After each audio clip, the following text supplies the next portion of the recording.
Sí, el que lleva el tema de las tertulias, por lo tanto, si sale algo mal, pues la culpa es mía, porque como responsable, pues hay que echarse la culpa porque es así. En primer lugar, hay que darle las gracias a la biblioteca y, lógicamente, a la directora, que es Tonia, a todos ustedes, porque son magníficos y me gustaría, no lo he podido saber porque es que no los conozco, yo soy muy mal fisonomista y aunque a lo mejor nos hayamos visto más de una vez, pero no lo recuerdo, así que ustedes me perdonen. Solamente conozco al jefe que está allí al final, al señor Francis, y a Victoria y a la señora que nunca me acuerdo del nombre porque soy muy mal fisonomista. Ya les digo, muchas gracias a todos. Y lógicamente a la persona que va a llevar todo el tema, el peso de si sale bien en ese aspecto, pues será don Diego Seano González. Es una persona extraordinaria. Y si me permiten, antes de presentarlo, yo hace un poco tiempo publiqué un artículo sobre él y entonces pues en ese artículo pues explicaba cómo era Diego Seano, por lo tanto mejor que se lo leo y así ya saben ustedes quién es Diego Seano González. Vamos a ver, el artículo que lo publiqué en Facebook decía lo siguiente: Obra en mi poder, un artículo publicado en el Diario Sur titulado Un hombre de 27 horas al día. Se refiere el artículo a Diego Seano González. Yo no estoy de acuerdo, ya que yo lo titularía El hombre de las 30 horas al día. Y es que Diego es un enigma. Es de esos personajes que saca 30 horas al día. Trabajaba en la Diputación hasta hace un tiempo que se jubiló. Pinta como Los Ángeles. Ha escrito más de 50 libros. No uno ni dos, sino 50 libros. Es el escritor más prolífico de Málaga. Entre el que se encuentra la Maharaní, que por eso está aquí hoy para hablarnos de la Maharaní. Ha trabajado y le ha dedicado muchas horas y muchos años a los ángeles malagueños de la noche. Es uno de estos ángeles que con sus alas ha ayudado a mucha gente necesitada. Él, cuando le preguntan que cómo tiene tiempo para todo, él con su son habitual dice: es que no veo mucho la tele. Diego es un ser excepcional, conocedor de Málaga como nadie, y si le diéramos un poco de arilleo estaría aquí hasta mañana hablando de Málaga, porque se sabe todas las esquinas, todas las calles, todos los personajes, todos los barrios, se lo conoce absolutamente todo. Por eso es mejor no darle mucha cuerda para que nos vayamos, porque si no nos tiene aquí enganchados hasta mañana. Aquí hasta las 9. Sí. Bueno, entonces, por eso lo hemos hecho tan prontito, para que aquí pueda explayarse y sobre todo que ustedes puedan preguntar todas las dudas que tengan. Que eso es lo más importante, que por favor nadie se quede sin ninguna duda sobre nuestra paisana Anita Delgado. Y también es un sabio y tiene el honor de ser el pitancero mayor de una hermandad gastronómica, porque también es gastrónomo. Nació en el año 1954 en calle San Juan y es familiar de nuestra gran paisana Victoria Kent Seano, la que fue directora general de prisiones durante la República, la famosa Victoria Kent, que escribió su famoso libro 4 años en París, que estaba escondida porque los nazis la querían matar y se tiró 4 años escondida en una casita de allí de París con el nombre de Madame Dupont, o sí, Monsieur Dupont. Bueno, no voy a decir todos los premios recibidos, ya que sería demasiado largo, lo importante es la Maharaní, pero sí les digo algo: estamos ante un sabio malagueño, y este sabio es Diego Seano González.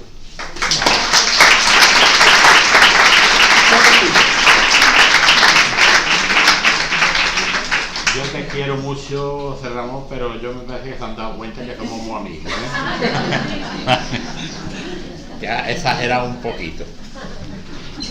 De hecho, Victoria Kent, sí, efectivamente es familiar, pero muy lejana, es de otra rama de la familia y no era, Victoria Kent se llamaba María Adelaida Oquean Seano. Lo que pasa es que luego se cambiaron, se cambió todo el nombre, porque de Oquean a Kent y de Seano a Seano, pues hubo ahí unos cambios, pero vamos, que familiar pero muy lejana. Pero bueno, algo en herencia te hubiera tocado. Si hubiera A dejado mí algo. nada, absolutamente nada.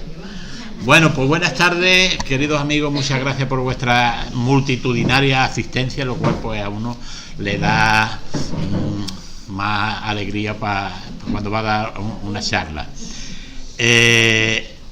Hoy vamos a hablar de la vida de Anita Delgado Briones, la maharaní de Capurtala, y os tengo que decir que la vida de Anita es sumamente densa, llena de anécdotas, de curiosidades. Dentro de esas anécdotas algunas son simpaticísimas, otras son curiosísimas, pero si yo tuviera que hablar de Anita todo, por ejemplo, lo que está escrito en el libro, pues hoy no terminábamos. Entonces me van a permitir que en algunos pasajes lo haga un poquito muy por encima, porque no vamos a tener tiempo y tampoco se trata de estar aquí dando la paliza con el tema. Así que sin más preámbulo voy a comenzar. Aquí ven ustedes, este es el libro que publiqué. Este libro se publicó en 2011 y está considerado el libro, no es parece que me estoy poniendo, pero es el libro más completo que se ha escrito sobre Anita Delgado. De hecho, eso fue la crítica que hicieron en Telecinco, que lo hizo Teresa Campos, porque en este libro, además de contar la historia de Anita Delgado, vienen recogidos, pues por ejemplo, la correspondencia epistolar que tuvo con don Narciso Díaz de Escobar, que no está publicado en ningún lado. De hecho, ahora acabamos de terminar un documental en Canal Sur y no han podido salir las cartas estas. Yo soy el privilegio de haberlas podido publicar.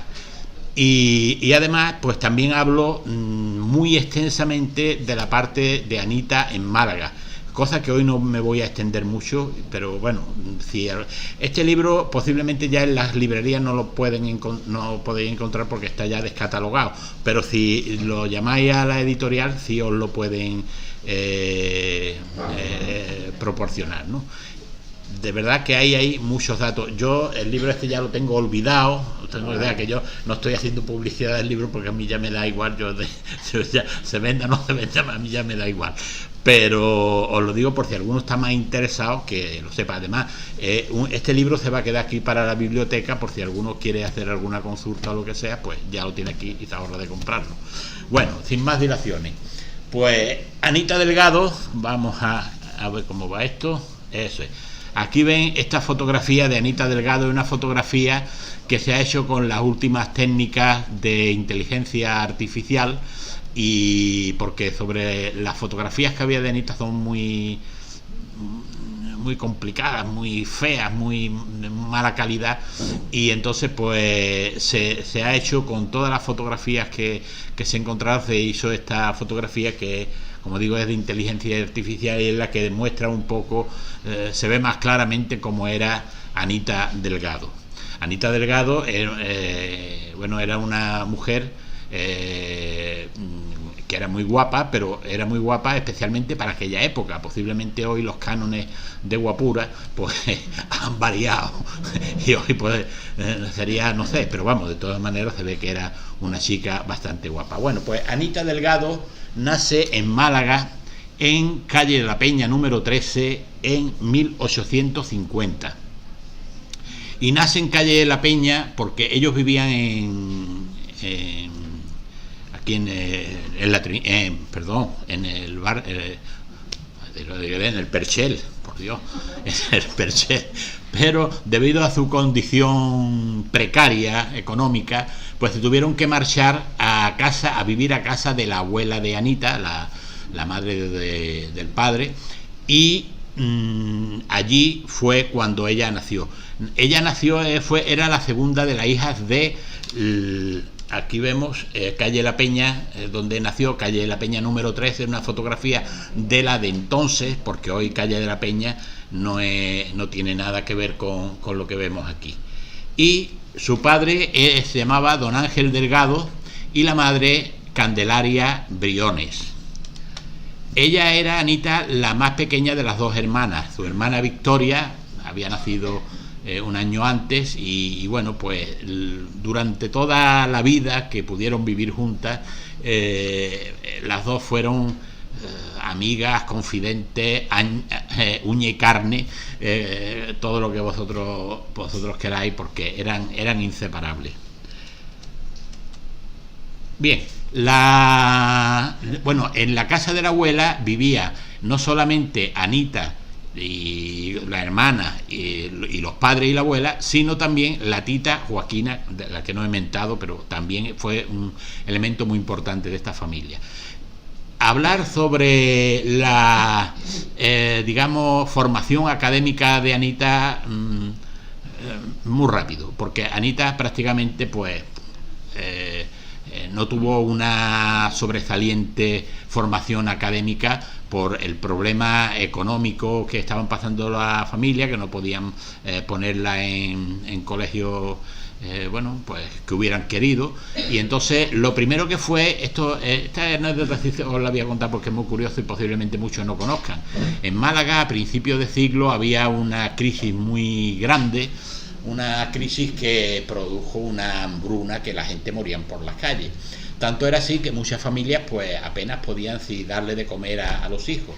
Y en Málaga se creó una red de colegios que se llamaban Escuelas de la Miga. Escuelas de la Miga estaban sustentadas por unas profesoras que no eran profesoras, eran simplemente voluntarias, posiblemente señoritas de la clase alta, que bueno, pues no tenían el título de profesora, pero sabían leer y escribir, y entonces ella lo único que pretendía es que los niños aprendieran a leer y a escribir. Y se llamaba de la miga porque cuando los niños entraban en este colegio le daban un tazón con leche y pan migado. Entonces muchos padres mandaban a los niños al colegio precisamente por el pan, por lo que se tomaban allí de desayuno, que pues casi con toda seguridad iba a ser la comida más importante que iban a hacer en el día, porque estamos hablando de una crisis después de la caída de la industria, de la filosera, etcétera, etcétera. Pues Málaga estaba, vamos, Málaga, de ser la segunda capital de España después de Barcelona, pasó a casi a desaparecer de la miseria que se nos vino encima. Bueno, pues Anita fue primero a una de estas escuelas de calle Cruz Verde, la calle Cruz Verde, que está allí al lado de calle La Peña, y de allí pasó al Colegio de las Esclavas, que saben ustedes que está en calle Marín García, donde está enfrente de Zara, del establecimiento de Zara. Allí estuvo muy poco tiempo, allí entró ella, digamos, de pobre, porque saben ustedes que los colegios religiosos admitían a niños que no podían pagarse los estudios y entraban en condición de pobre, que luego también, eso de que no podían pagárselo es una manera de decirlo, porque después cuando los de pago se iban a su casa, los que estaban de pobre se quedaban allí y hacían trabajos domésticos, coser, barrer, planchar, bueno, y de alguna manera pagaban también sus estudios. Pero allí estuvo Anita muy poco tiempo. Anita, hay que decir que era así en un término coloquial, cabezona, pero cabezona como ella sola. Su familia era una familia, os digo esto para que os vayáis situando, la familia era una familia pobre, pero muy conservadora y muy religiosa. Eso que no se os olvide. Conservadora al máximo y muy religiosa. Bueno, pues Anita se entera de que en Málaga se había creado la Escuela de Arte y Declamación que fundara don Narciso Díaz de Escobar, que muchos de ustedes habrán escuchado a don Narciso Díaz de Escobar. A los que nos dedicamos a la historia, pues le debemos, bueno, todo, porque don Narciso y don Juan Temburi pues nos legaron un patrimonio histórico que, de no haber sido por él, pues muchas cosas pues hoy no las sabríamos. Don Narciso crea esa escuela de arte y declamación donde se apuntan muchas chicas y chicos. Fíjense, un pecado mortal, porque entonces en aquellas clases eran clases mixtas, chicos y chicas, que yo era, vamos, estaban casi todos los días estaban en boca de todo el mundo, porque aquello era un antro de perdición. Eso que tuvieran las chicas y los chicos juntos, eso era un antro de perdición. Pero si además le sumamos que allí lo que se preparaban era a gente para que fueran artistas, pues ya, bueno, ya el artista ya, eso ya era ya lo último de lo último. Bueno, pues a Anita se le ocurre que quiere ir a esa escuela, y esa escuela costaba dinero. El padre, cuando Anita le dijo que quería ir allí, ya digo que era familia muy tradicional, muy conservadora, puso el grito en el cielo, le dijo de todo, la madre, la abuela, bueno, formaron allí un escándalo, que esta niña está loca y tal cual, pero Anita insistía, hasta que ese martilleo llegó por hacer que don Ángel dijera, se informó de cómo funcionaba aquello, sobre todo a través de un amigo suyo que era profesor de allí, que se llamaba Ruiz Borrego, y le preguntó que, bueno, y le dijo, no, hombre, no, si aquí está muy bien, aquí las niñas aprenden mucho y tal y cual. Bueno, total, que don Ángel se rindió y dijo, bueno, pues vamos a meterla. Digo, bueno, pero es que espérate, que es que no es que tú quieras meterla, es que aquí no entra todo el mundo. Pero bueno, se lo contaron a don Narciso Díaz de Escobar, que era una bellísima persona, y don Narciso Díaz de Escobar le hizo gracia a las niñas y las metió, digamos, bajo su tutela. Una cosa que muchos de ustedes no saben, porque es casi parece que está feo decirlo, pero no, porque no pasa nada. Anita en aquella época era muy tímida, y a razón de esa timidez padecía de tartamudez. Anita hablaba con tartamudez, ¿no? Y don Narciso, pues ya ves, iba ella allí para declamar y para cantar y para bailar y tal, pero una niña tartamuda o tartajosa, como se decía aquí en Málaga, ¿sabes? Pues no era eso. Pero don Narciso le hizo gracia, y sobre todo a Anita, porque fueron las dos hermanas, y se volcó en ella. Tanto es que Anita empezó a cantar, a bailar, que no es que lo hiciera bien, no lo hiciera, es que aquí hay quien dice que bueno, que eran unas grandes artistas, ¿no?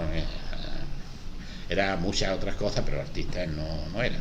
Tenían la gracia malagueña que tienen las malagueñas, pero ahí se quedaba todo. Y empezaron a educarla, y lo poquito que ella aprendió hasta entonces fue precisamente con don Narciso Díaz de Escobar. Dejamos a Anita aquí y pasamos al padre, a don Ángel Delgado. Don Ángel Delgado regentaba un café que se llamaba el Café de la Castaña. Ese café, los otros días, en un documental que acabamos de terminar con Canal Sur, me hacía gracia porque uno de los invitados decía que era un gran café donde, bueno, que aquello era prácticamente la canasta, pero no era aquello, no era la canasta, aquello era lo que en Málaga siempre se ha hablado, un aguaucho, que era una barra donde se servían copitas de licores y vasitos de vino, especialmente por la mañana cuando iban la gente al puerto, a los estibadores del puerto, pero no había nada más. Sí había una cosa, y es que,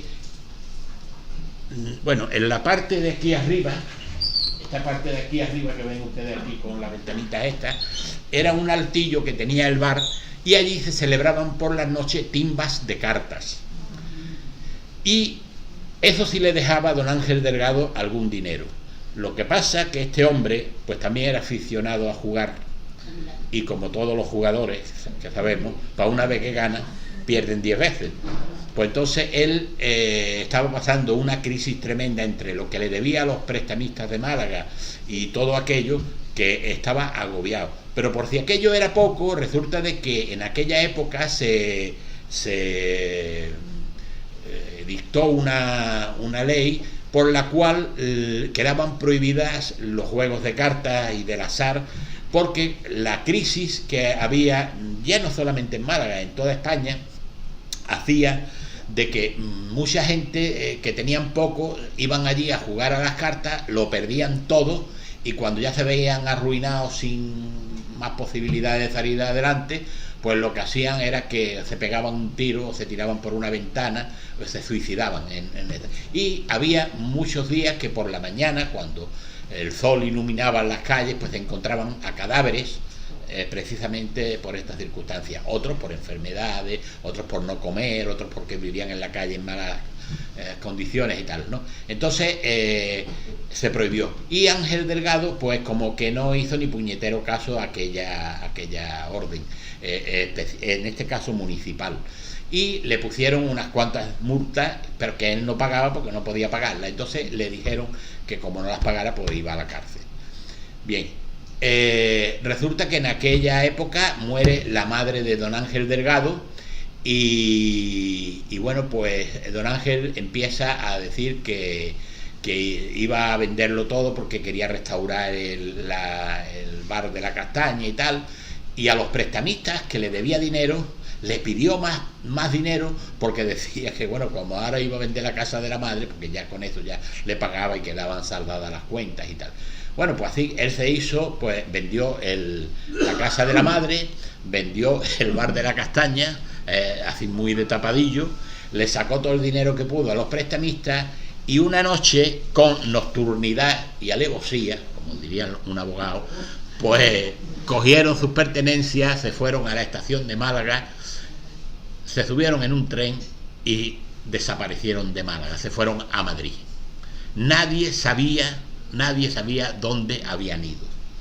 Claro, los prestamistas se quedaron a dos velas, y ellos pues se fueron con un dinerito a Madrid. Cuando llegan a Madrid se instalan en algún libro he leído que se instalan en un piso, se instalan en unas habitaciones de una casa corrala de Madrid. Con el dinero que tenían pues iban tirando, hasta que a don Ángel, que era el hombre, pues escribía bien, manejaba bien las letras, y aparte sabía de números, que estamos hablando de 1906, o sea que no todo el mundo tenía esa habilidad, había un analfabetismo en Málaga y en el resto de España tremendo, vamos, eso era, la mujer que sabía leer, pues eso era un caso raro, ¿no? Hoy es raro lo contrario, pero entonces era raro la que sabía leer o escribir. Bueno, pues el dinero, a don Ángel no le salía dinero porque en Madrid había una crisis tremenda, y el dinero se le iba agotando, y ellos estaban pues asustados viendo que aquello iba cada vez peor. En este tiempo Anita se entera. Otro inciso voy a hacer, porque es que me gusta situaros en la situación del momento. La mujer de entonces, de 1906, no es la mujer de hoy. Era una mujer que vivía en su casa, no salía de su casa, a no ser que fuera acompañada del marido, del hermano o de algún familiar, o de otras mujeres, y que fueran al mercado, fueran a dar un paseo. Una mujer jamás iba a un bar sola. Todavía hoy algunas señoras que yo conozco pues tienen esa cosa de decir voy a ir a tomar un café sola, porque como que le parece que es un poco raro, ¿no? Eso a ver si se nos quita ya de la mente, porque aquí no hay mujeres ni hombres, aquí somos todos igual y punto. Bueno, pues Anita, desde que nació prácticamente vivió bajo las faldas de la madre y la tita Joaquina. No salía de su casa y tal. En aquella época, en 1906, Anita ya tenía 16 años. Los 16 años de una niña de entonces no son los 16 años de una niña de ahora. Ahora una niña con 16 años nos da 40 vueltas porque saben de todo. Están súper informadas de todo, saben de todo. Yo a mis nietas les pregunto muchas cosas porque me quedo muchas veces que no sé por dónde tirar, y oye, y tal, y ellas, pero entonces no, las niñas eran niñas con esa edad. Bien, pues Anita, que le gustaba mucho el artisteo y tal, pues se enteró que la planta baja de la corrala donde vivía había una mujer que daba clases de baile, y ella le dijo a su madre y a la tita Joaquina que quería que le dieran clase a ella y a la hermana de baile, pero bueno, tampoco ellos, en la situación que estaban, no querían gastarse mucho dinero, y no. Total, que le dijeron que no, pero Anita, como digo, que era muy insistente, al final consigue de que le den permiso para ir a recibir aquellas clases. Aquella mujer le dio, hay una cláusula una cláusula verbal que tuvo mucha gracia, que le dijo a Anita que ella le daría clases gratuitamente hasta que ella mejorase de fortuna, hasta que ella mejorase. Jamás en la vida se podría aquella mujer pensar que aquella pobretona iba a ser una de las mujeres más ricas del mundo. O sea, imaginar si ella hubiera sabido algo. Bueno, aquello fue tremendo. Bueno, pues Anita empezó allí a bailar siempre cuando ella, ya ve que era en el piso de abajo, la planta baja, iba con la tata Joaquina y algunas veces las dos, la tata Joaquina y la madre, para que la niña no se fuera a desviar. Bueno, pues aquello funcionaba bien, estaba bien, y empezaron a ir a aquella sala un par de pintores. Uno se llamaba Miguel García Nieto, me parece que era Miguel García Nieto, y el otro era Leandro Oroz, que eran pintores jóvenes, prácticamente un poco mayores que ella, y iban a tomar apuntes de las niñas bailando y tal. Ellos hacían allí sus prácticas. Aquello no gustó mucho a la madre y tal, pero bueno, se conformó. Pero menos le gustó cuando Oroz le dijo que quería hacer un cuadro de Anita bailando, que ahora lo verán ustedes, el cuadro que lo tengo aquí. Y después al final de la charla os voy a dar una sorpresa de una cosa que no, en Málaga yo creo que no lo ha escuchado nunca, porque yo creo que nadie en Málaga haya escuchado a Anita hablar nunca, y tengo un testimonio sonoro que os va a llamar la atención. Bueno, pues hizo un cuadro se puso allí, le dieron permiso, siempre la tita Joaquina como un guardia civil al ladito de la niña, no se fuera allí a pasar algo raro. Total, hicieron el cuadro y entablaron amistad y tal. Y un día estos dos vinieron a hablar con Anita y la hermana y le dijeron que en Madrid se había abierto una sala de fiesta nueva que se llamaba el Central Curzal. El Central Curzal de día era un centro de pelota vasca, y al mediodía se transformaba y se hacía una sala de fiesta, pero una sala de fiesta por todo lo alto, y que necesitaban a unas teloneras, entonces le dirían otro nombre, pero para que nos entendamos, unas teloneras, para que cuando las cupletistas que estaban allí actuando fueran a cambiarse de ropa o de una actuación a otra, pues ellas salieran y distrayeran allí al público haciendo sus bailes y sus cantes y tal, ¿no? Y le daban la no despreciable cantidad de 3 pesetas al día. 3 pesetas en 1906 era un dinero, y más haciendo de telonera. Bueno, total, que bueno, le ofrecen ese trabajo a Anita porque ellos se habían enterado y que podían hacer y ella, pues, bueno, Anita encantada, ella se iba, pero vamos, de cabeza, porque ella se tiraba en todos los charcos de cabeza, ella todo le gustaba. Pero bueno, la madre y Joaquina, ¿cómo iban a dejar a su hija que fuera en una sala de fiesta a trabajar allí por las noches? Eso en esa familia eso era impensable. Total, que dijeron que no. Anita, que yo quiero ir, que yo quiero ir, que yo quiero ir, y pim, hasta que la madre y la tita Joaquina le dijeron al padre: mira, 3 pesetas diarias, esto nos soluciona mucho a nosotros la cosa. La única cosa es que si nos dejan que vayamos nosotros con ella, pues nosotros estamos allí detrás de ella, en las de la fiesta, vigilando, y ya está. Y así lo hicieron. Y Anita y la hermana empezaron a trabajar en el Central Curzal bajo el nombre artístico de Las Camelias. Las Camelias, y ellas lo que hacían era que entre actos pues salían, bailaban y tal. Según las crónicas no es que lo hicieran muy bien, pero bueno, tenían gracia, y para lo que iban, pues ya está, muy bien. Y ahora ocurre de que llegando, este es el cuadro que pintó Oroz, que está en el Museo de la Aduana, que se puede ver allí, junto a otro cuadro también muy bonito de Anita.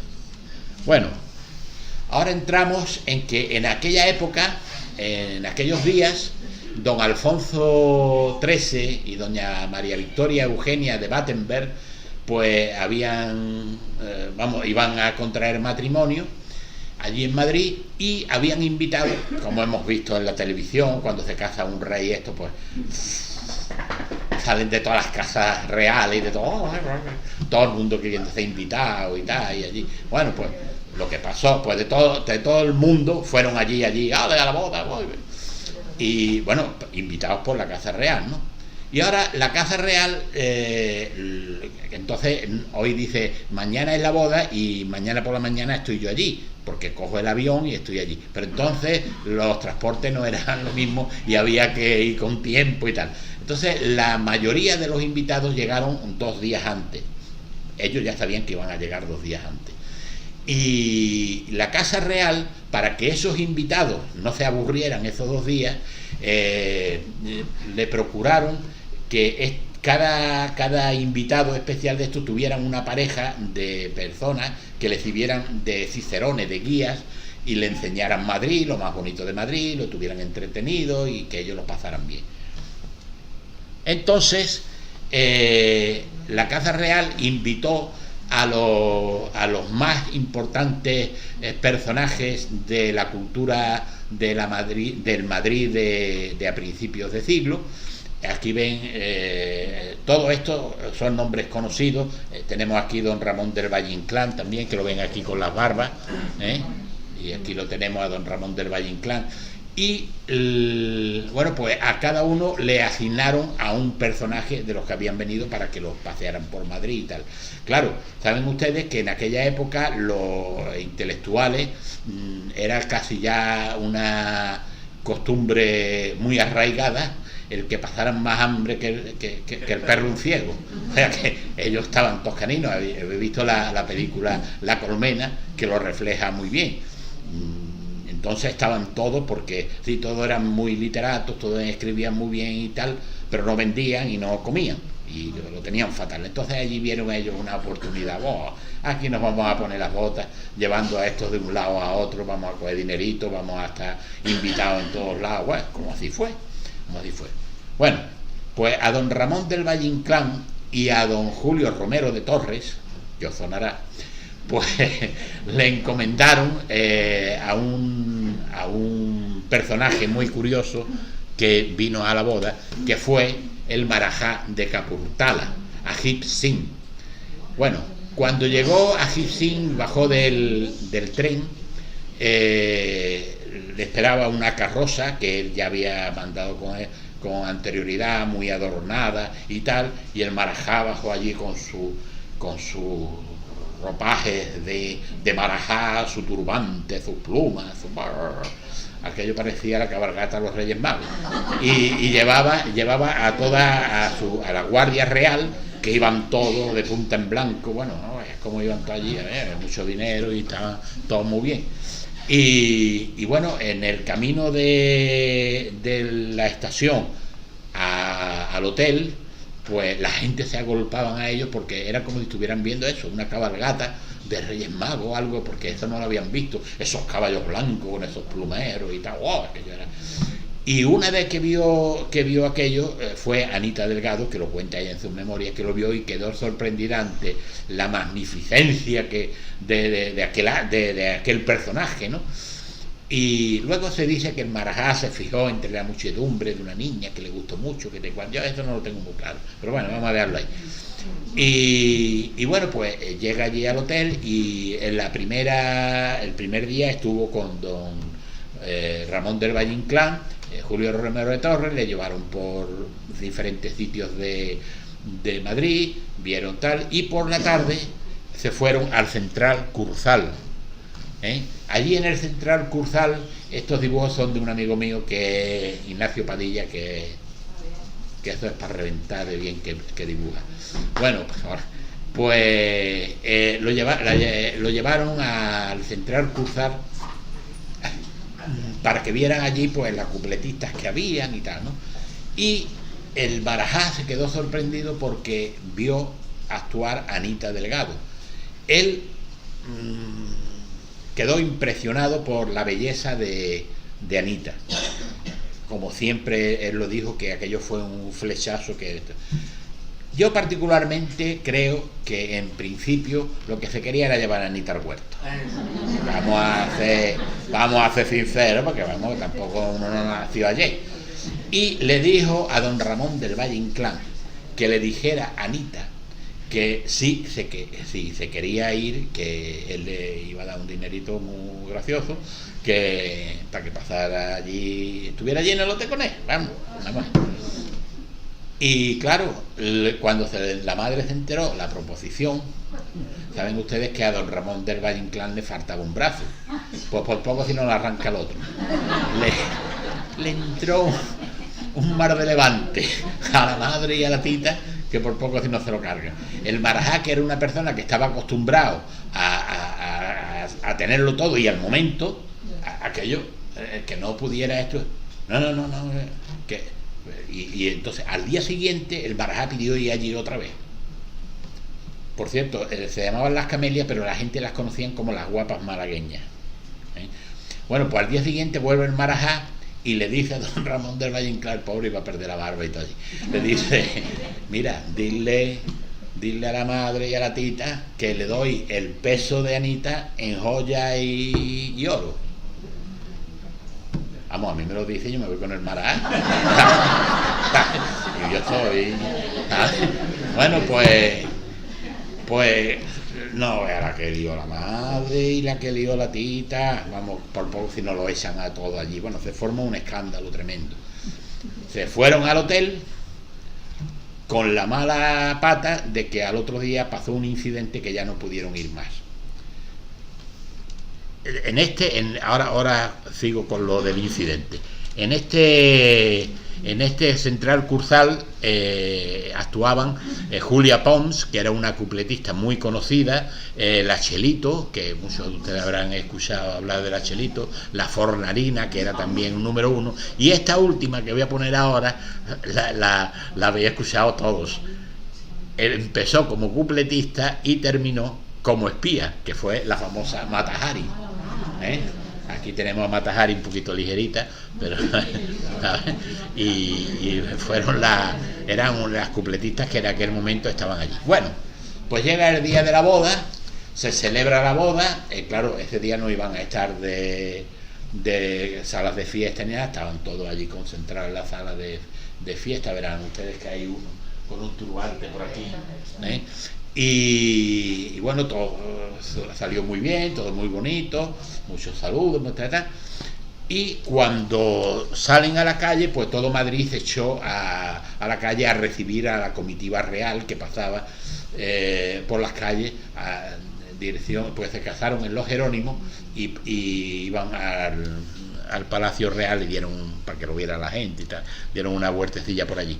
Pero ocurrió que desde un balcón de un hotel, un anarquista llamado Mateo Morral, en un ramo de flores metió una bomba muy potente y al paso de la comitiva la lanzó, causando un puñado de muertos, heridos a montones. Y bueno, de hecho creían que doña María Victoria Eugenia había resultado herida, porque ella al salir de la carroza, iba con el vestido blanco de boda, pues todo lleno de sangre, iba toda ensangrentada.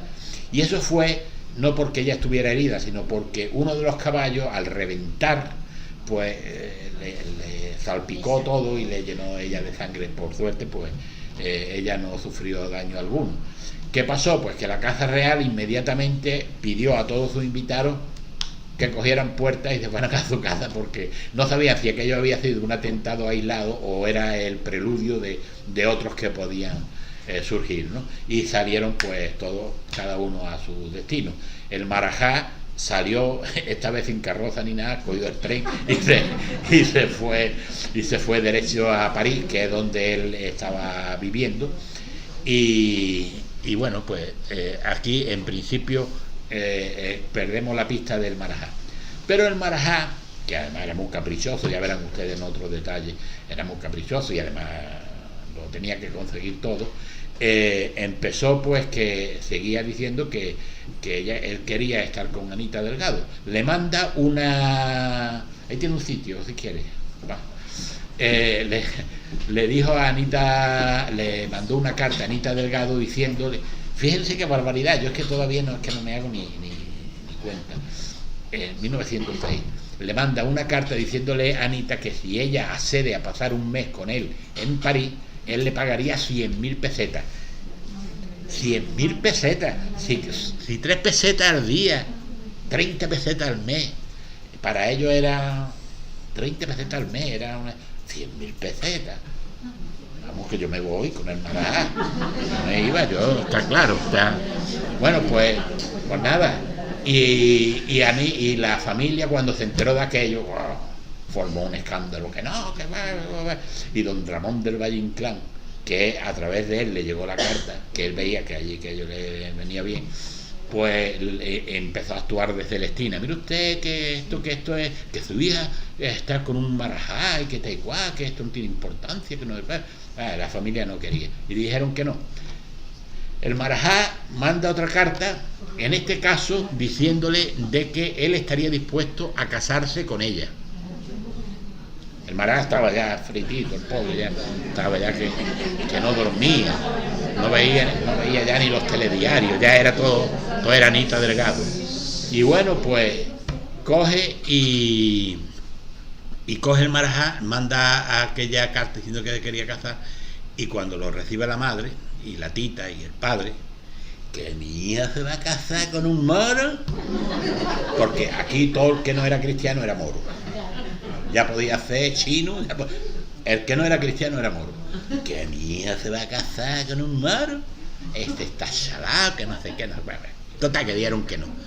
Bueno, pues coge Anita y a espalda de los padres y tal, le escribe una carta al Marajá diciéndole que sí, que ella quería casarse con el Marajá. La verdad es que Anita estaba enamorada del Marajá, pero enamorada en ese sentido de que Anita era una niña y de pronto había visto un ser tan especial, tan fastuoso, tan que para ella quedó hipnotizada por esta persona.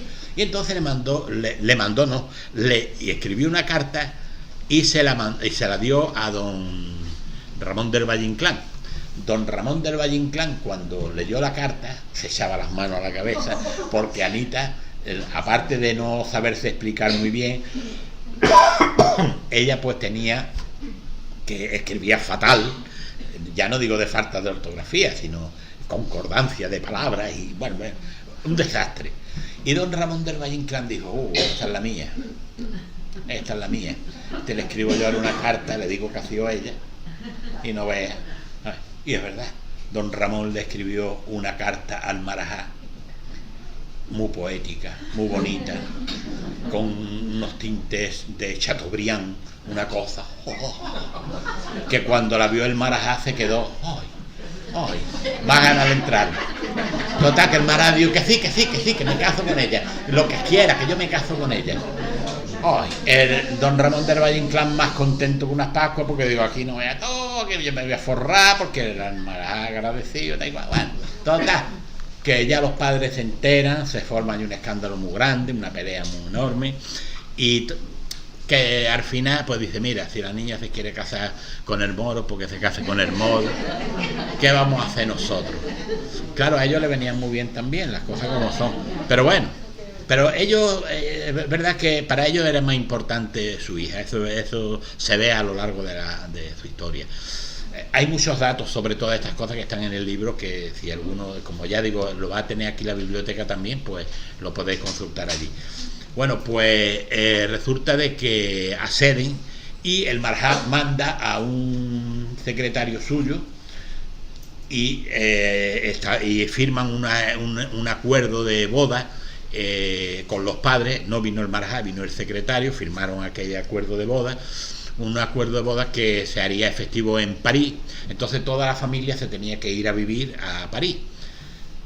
Bien, pues el Marajá mandó otra vez al secretario, se embarcaron todos en un tren.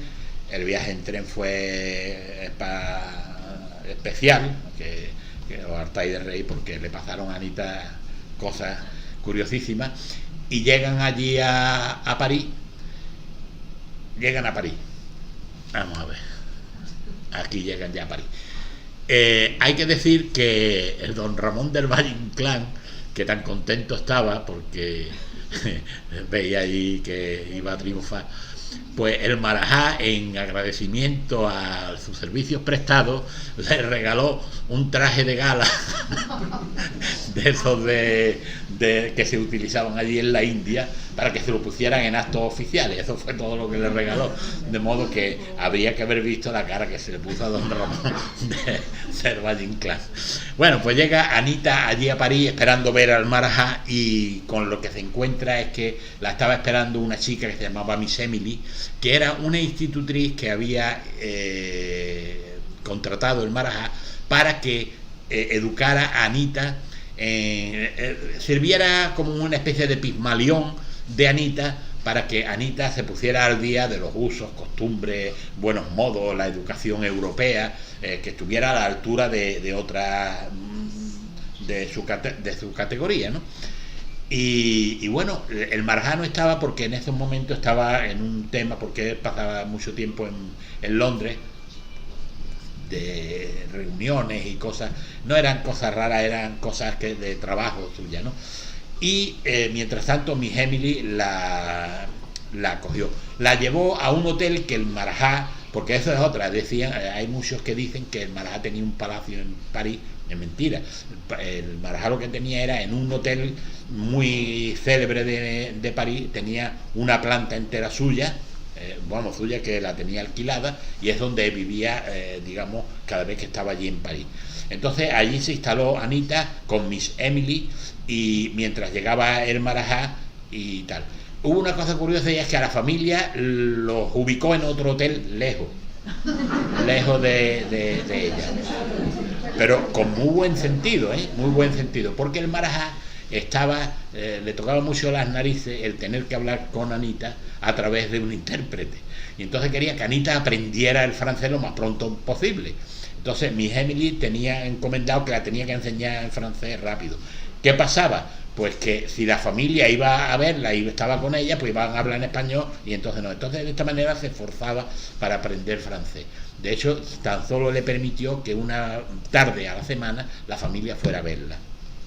Bueno, y Anita allí estuvo. La estancia de París tiene guasa, porque Anita lo pasó nada más que regular. Una muchacha que estaba acostumbrada, por ejemplo, a vivir con vestidos de esta manera, sueltos y tal, ahora tenía que ir con un corsé muy puesta. Los peinados, ella iba con el pelo suelto, ahora con unos peinados muy apretados que se llevaban al estilo de París. Perdón, que al estilo de París. Las comidas no le gustaban a ella, porque ella estaba acostumbrada a su potaíto, lo que estamos acostumbrados, lo que nos gusta, potaíto, pucherito y todas estas cosas. No, allí era todo cosas muy raras que a ella no le gustaban. La enseñaron el uso de los cubiertos, todo lo que entrañaba esa nueva clase social a la que ella había entrado. Bien, pues así estuvieron hasta que un día aparece allí el Marajá, se casan por lo civil, y el tío tiene una puntería, se quedó embarazada al momento. Se quedó embarazada al momento, y bueno, el Marajá pues siguió con sus reuniones, sus historias, y pasaba mucho tiempo con Anita. Él estaba obsesionado con Anita. Hay que decir que el Marajá, que Anita eso no lo sabía, tenía otras 5 esposas. Tenía 5 esposas, pero eran esposas que eran indias, que para él era la madre de los hijos que él necesitaba. No, tampoco tenían aquellas mujeres para él más importancia, era las que le proporcionaban descendencia a él. Y ellas vivían dentro del palacio, vivían en otra parte, lugar aparte. Ellas vivían prácticamente como madres solteras, porque él ni hacía mucho caso. Bueno, pues Anita sigue con... A ver, aquí vemos en esta fotografía a Anita con los nuevos atuendos, con estos sombreros al uso de entonces, ¿eh? Y esta es la del sombrero blanco, es Miss Emily, y Anita pues la del sombrero oscuro. Bueno, aquí hay una cosa que tiene gracia. Anita, yo digo que se queda embarazada. Anita entonces tenía 17 años ya. Y fíjense si era una niña que le pregunta a Anita a Miss Emily: Miss Emily, ¿por París pasan los Reyes Magos?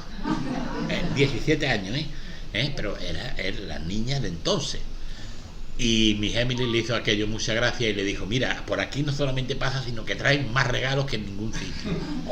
Y Anita muy contenta porque le traían las cosas de las niñas. Y dice: pero tienes que decirme lo que quiere que te traigan los reyes para que te lo traigan. Y entonces Anita le dice: mira, yo quiero la muñeca más grande que me puedan traer, porque ella de siempre había tenido la ilusión de tener una muñeca grande, que ella pudiera vestir, pudiera peinar y tal.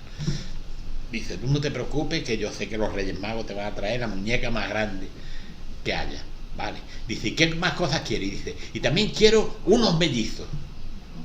Ella está embarazada. Dice: quiero unos mellizos. Dice: mira, eso ya los Reyes Magos no lo traen. Eso ya es cuestión ya de que Dios te los quiera mandar. Le digo así. Y dice: bueno, pues ya está, pero yo era para ir al teatro y con los mellizos, pues ver. Dice: esto lo que quiere unos gemelos, no unos mellizos. Ella decía unos mellizos, pero lo que quería eran unos gemelos. Imagínense la inocencia de Anita Delgado.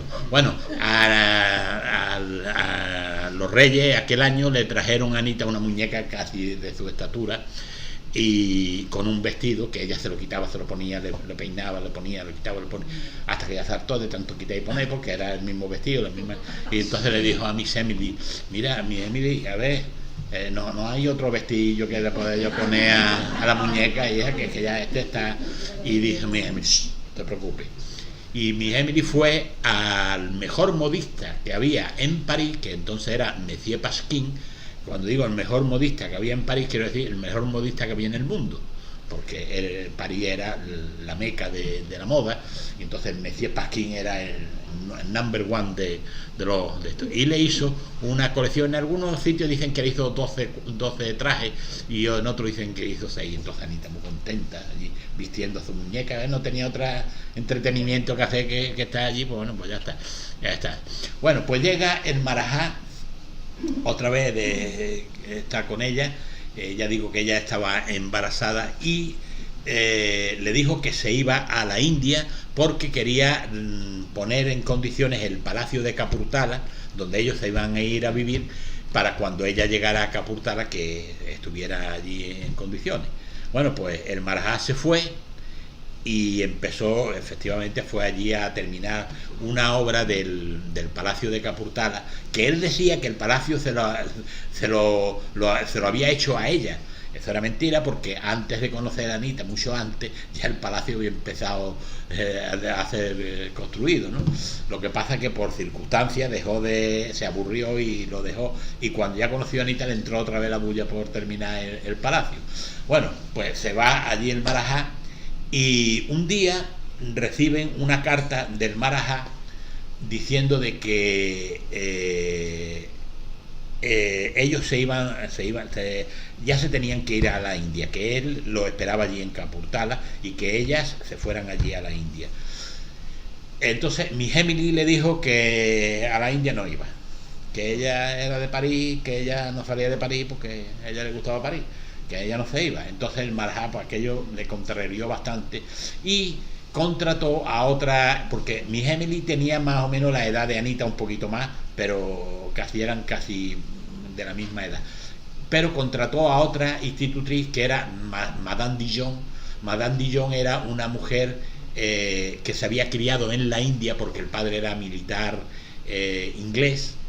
Saben que la India era el protectorado de la India, y el padre había vivido pues prácticamente toda su vida militar allí y ella se había criado en aquello. Luego había pasado a Inglaterra, y esta mujer, que estaba muy bien educada en la sociedad de entonces, conocía al dedillo todo lo que era la India, pero conocía también al dedillo todo lo que era Inglaterra. Entonces la puso al servicio de Anita Delgado.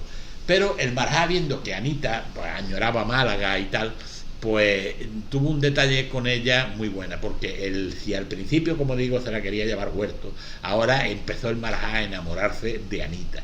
Y Anita como que cada vez veía cosas que a lo mejor no le cuadraban y empezó un poquito a desenamorarse. Pero bueno, ellos seguían, de todas maneras, Anita, para el Marajá, para Anita fue su amor de toda su vida, como al final se demostró. Bueno, pues el Marajá, Anita empieza a estar allí con Madame Dillon y tal, y el Marajá tiene un detalle con ella muy bonito, y es que le contrata a su servicio una criada particular que se llamaba Lola y era de Málaga, para que ella tuviera una compañía que le agradara, ¿no? Y entonces la puso allí a su servicio, y con la condición de que esta Lola se iba también allí a Capurtala. Bueno, pues un día ocurre una cosa muy curiosa. ¿Ves? Aquí están por Marsella, el Marajá ya sin el turbante, ¿eh? Bueno, pues un día ocurre una cosa muy curiosa, y es que el Marajá manda una carta a Madame Dillon y le dice que se preparen porque van a embarcar en el SS Aurora, un crucero de lujo de turismo, porque iban a hacer un crucero, supuestamente iban a hacer un crucero de turismo, pero que nadie debía de enterarse, y que tenían que sacar unos billetes de ida y vuelta, pero que cuando llegaran a la ciudad de Bombay desembarcarían allí y ya se irían para Capurtala, pero que allí dejaban el barco. Entonces, ¿por qué un billete de ida y vuelta? Pues la cuestión es muy sencilla. Anita no era querida por el gobierno británico, porque el gobierno británico quería que los Marajá se casaran con indias. ¿Por qué? Porque las indias eran sumisas, no sé qué, tal cual, y no pintaban nada, y ni se les dejaba hablar, no tenían nada, eran un cero a la izquierda. Entonces, si se casaban con una europea, la europea, como ya la había pensado con otros Marajá, empezaban a ser más contestonas, más tal, y eso a los ingleses no le interesaban, a no ser que fuera una inglesa, pero vamos, como era más española, pues no la querían. Y le dijeron mucho, pero el Marajá dijo, entonces él quería que llegara a la India sin que nadie se enterara, y especialmente que no se enteraran los paparazzi, que entonces en aquella época había paparazzi, aunque parece que esto es nuevo, pero entonces había los paparazzi. Por eso cuando hizo lo del billete de ida y vuelta, porque si los paparazzi veían que era de ida y vuelta, pues ellos decían, esto es un viaje de placer, vuelve y aquí seguimos otra vez. Ya no pensaban que se iban a quedar por allí. Bueno, pues Anita, con cerca de 5 meses de embarazo, embarca en el SS Aurora y hace un viaje de cerca de un mes terrorífico, donde lo pasó fatal. En el libro hablo con pelos y señales de la travesía, de las perrerías que le hicieron, de, bueno, ella embarazada, vomitando, el mareo del barco. Bueno, ella cuando llegó a Bombay llegó hecha unos zorros, porque llegó muerta. Explico todas sus paradas que hizo y tal. Bueno, pues cuando llega a Bombay, ella se llevó una sorpresa muy grande, porque ella, al ver al Marajá con ese lujo y a todos los que le acompañaban con ese lujo, ella se creía que Bombay iba a ser todo igual, y cuando llega allí se encuentra que Bombay había una miseria tremenda. Tuvo que estar 2 días en Bombay hasta que prepararan el tren que la iban a llevar a Capurtala, y allí ella se dio cuenta de que el Marajá era una cosa y sus súbditos eran otros. Aquella ya pues ya no le cuadró tanto. Bueno, pero no podía hacer nada. Entonces los Marajá tenían en Vía Muerta, cada Marajá tenía unos vagones de tren que cuando ellos iban a hacer algún viaje lo enganchaban a la locomotora y iban donde fuera. Los vagones del Marajá, bueno, aquí está en el SS Aurora, está su llegada a Bombay, y cuando llega los 3 vagones que tenían, que estaban enganchados, eran de lujo, estaban a tutiplén, tenían de todo. El agua que se bebía allí era agua Evian, que era de París, se la llevaban expresamente de París, todo decorado en oro, todo muy lujoso, todo muy cómodo, todo con sus criados, sus cocinas aparte, bueno, todo una maravilla. Entonces, cuando ya, digamos, le quitaron el polvo a que lo pusieron en la vía, pues ellas embarcaron, las 3 mujeres, Lola, Dijon y Anita, y hacia Capurtala. Entonces, aquellos trenes no eran como el AVE, entonces aquellos eran de chucu, la maquinita, el humito, el carbón y muy lentito, y tardaron unos pocos de días en llegar a Capurtala. Anita, con el embarazo que llevaba, la travesía que había hecho, lo malamente que lo pasó los 2 días que estuvo en Bombay, pues iba la pobrecilla ya, vamos, muerta.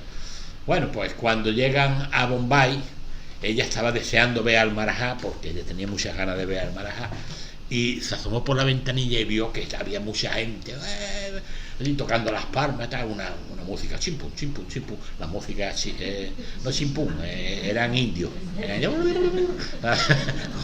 con sus musiquitas y sus cosas, ¿no? Y una alfombra roja y muy larga, y en los filos pues tenían unas macetas con unas palmeritas, todo aquello muy decorado y mucha gente. Y Anita ni veía a la gente ni nada, ella miraba a ver si veía al Marajá, como cuando había entrado en la estación de Madrid y miraba que había mucha gente, pero ellos estaban mirando a una persona concreta. Ella no pensaba que todo aquello que se había organizado era para ella. Bueno, se baja y ya le dice Madame Dijon que aquella gente la estaban aplaudiendo a ella y que la música estaba tocando para... Y ella dio las gracias, como hacen los reyes ahora, y es así. Bueno, pues total, que todo el mundo... pero Anita estaba muy desilusionada porque no veía al Marajá. Y de pronto, de cuento, le viene por atrás, le pone los ojos, las manos en los ojos y le dijo: ¿adivinas quién soy? Era el Marajá, lógicamente. Era el Marajá. Y entonces Anita se derrumbó ante él, se echó a su brazo. ¡Wow! Muy bonito. Yo es que veo la película ya. La verdad. Bueno, y ahora salen de la estación y se van a coger 2 coches que había, que este tema lo cuento siempre porque en los 10 años de investigación que yo me tiré con este tema, pues este fue uno de los que más problemas me dio. Y es que yo había escrito en un artículo que escribí para el Zur hace ya tiempo, de que en Anita lo estaba esperando un coche que era un Rolls Royce de la marca, era un Rolls Royce de la gama Silver Ghost. La empresa Rolls Royce había hecho 30 coches exclusivos para todo el mundo, no había hecho más, y de los 30, uno se decoró, como lo ven ustedes, muy profusamente, con muchos decorados y tal, porque al Marajá le gustaba que fuera como una especie de carroza. La verdad que destrozó el coche, porque el coche más feo, vamos, más feo que pegarle a un padre. Yo no he visto coche más feo, pero bueno, al Marajá le gustaba y tal.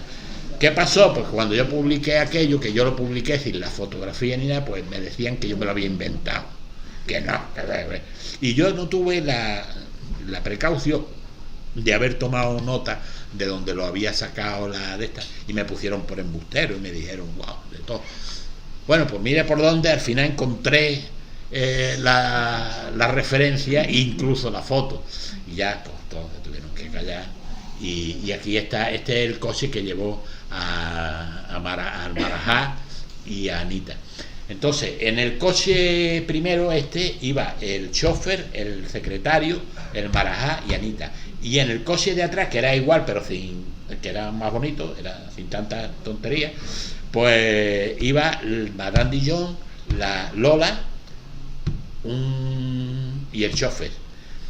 Y entonces el Marajá le dijo, mira, me faltan unos detallitos, estarían alicatando la cocina o estarían haciendo algo, me faltan unos detallitos y no quiero que entre en el palacio hasta que no esté todo terminado, así que te voy a llevar a otra casita que tengo ahí al lado del río, y vas hasta allí unos días hasta que terminemos de el pisito, el palacio que... Bueno, pues total que van con Anita y la llevan a la casita que tenía. La casita que tenía era otro palacio que se llamaba el Palacio de Bonavista, que era un palacio enorme, precioso, y allí estuvo Anita durante un mes hasta que ya por fin terminaron las obras. Y cuando terminaron las obras, pues el Marajá se llevó a Anita al palacio que es este. Si ven ustedes, este es el Palacio de Capurtala, donde Anita vivió gran parte de su vida. Verán ustedes que, bueno, quien lo conozca, pues es una réplica exacta al Palacio de Versalles de París. El Marajá quiso que fuera igual que el Palacio de Versalles, pero como el Marajá, como dije al principio, era un poquito caprichoso, pues lo que hizo fue, se tomó una licencia y fue que la puerta de entrada, esta puerta que hay aquí, que era mucho más baja, quiso que fuera el doble de grande. ¿Por qué? Porque al muchacho se le había antojado entrar en el palacio con el elefante. ¿Ves? Y mandó que hicieran la puerta más grande. Esta ventana que ven ustedes aquí era el dormitorio de Anita. Y la otra ventana, el dormitorio del Marajá, porque dormían aparte, así estaban cómodos y cuando querían. Bueno, no vamos a entrar. Vamos a entrar ahora en tonterías. Que cada uno allí. Bueno, pues hoy esto es un instituto, una escuela mayor, y la habitación de Anita y la habitación del Marajá se utiliza como biblioteca. La habitación era, bueno, ya que voy a explicar, enorme de grande. Bueno, pues Anita llega allí y ya se instala en el palacio, y empieza ya a vivir como todavía no era la Marajani de Capurtala, la Raní del Marajá, porque todavía no se habían casado por el rito Sirk. Eso estaban preparándolo, pero todavía no se había casado. Bueno, Anita, bueno, aquí ven, ella empieza a hacer una vida intensa, vida social, a pesar de su avanzado estado de gestación, aquí con Marajá y tal, sus desfiles, va de cacería, etcétera, etcétera. Bueno, pues un día resulta de que está acostada y entran unas mujeres allí a su dormitorio y la despiertan, la levantan, ella no sabía qué estaba pasando, y la meten allí donde fuera y la bañan, le untan unos ungüentos, unos perfumes, le ponen unas ropas muy lujosas. Esto era a medianoche, sería a las 2 de la mañana o así, y ella, que estaba dormida, pues despertar. Bueno, pues la cogen y le dan todo ese trasiego. Cuando ya la ponen toda muy arregladita con el vestido aquel y tal, ahora la bajan al patio del palacio de noche, y allí la esperaba un chamán indio y un elefante muy grande, que ahora vemos el elefante, un elefante muy grande. Y entonces el chamán a ella empezó a decirle unas plegarias, unas cosas, y Anita allí, por la pobre, sin saber lo que estaba pasando, nadie le había dicho nada, se quedó allí ojiplática viendo lo que estaba pasando. Bueno, y lo peor fue que cuando termina el chamán de dar toda la esta, le dice: ¿y ahora le tiene que subir al elefante? No, Anita con el embarazo. Y le pusieron una escalerita de esa de mano así, y Anita, como pudo, subió a lo alto del elefante, se sentó en lo alto del elefante, y cuando ya terminó de sentarse el elefante, dice: ahora te puedes bajar. Se bajó Anita y dice: venga, y ahora acostarte. Se acostó. Y Anita: pero ¿qué ha pasado aquí? ¿Esto qué es? Bueno, ya se enteró ella después, al día siguiente, que era un protocolo que había establecido para la ceremonia de la boda, que eso tenían que hacerlo aproximadamente durante 15 días. Así que tuvieron a Anita 15 días despertándose por la noche, subiéndose lo harto del elefante, pegándose unos baños que no pagué, total, que la pobre, entre el embarazo y todo lo que estaba, la pobre, bueno, estaba fatal. Cuando llegó el día, estas son las mujeres que la estaban arreglando, llega el día de la boda, y bueno, pues todo aquello se repitió otra vez, pero ya era la boda. Este que ven ustedes aquí con la cortinilla, este es el marajá, y esto es una cortinilla de perlas que llevaba, que era para la boda. Los novios iban así, vamos, los novios que eran el marajá, llevaban así con su guardia real y tal. Aquella semana el marajá declaró que era semana festiva en Capurtala, dio comida gratis a todo el mundo durante toda la semana, de beber gratis a todo el mundo, repartió dinero allí a todo el mundo, vamos, todo el mundo muy contento con el marajá. De hecho, al marajá la gente lo quería, porque el hombre había dado muestras de siempre de estar con el pueblo, le ayudaba. Podía haberle ayudado más, pero bueno, le ayudó lo que quiso, y la gente pues estaban contentas con él. Y entonces el Capurtala se echó a la calle, y bueno, aquello fue. Ellos estuvieron también mira, aquí se ve el elefante y ven las escaleritas. Pues anda que subirse el elefante, bueno, si tuviera yo que subir, si yo me tuviera que subir ahí, vamos, ni con un gancho me subía de ahí. No, bueno, ese era el elefante. Ahora ya era el día de la boda, como fue el marajá, pero que ese era el mismo elefante que utilizó Anita. Aquí se ve. No, pero los elefantes vivían muy bien, estaban allí mejor que muchos súbditos. Bueno, os voy de pasada, esta es una de las tantísimas anécdotas que tiene el libro, pero que no puedo contarlas todas porque no tenemos tiempo. Rápidamente deciros que Anita, cuando cumplió, me parece que fue 18 años, ya estaba casada.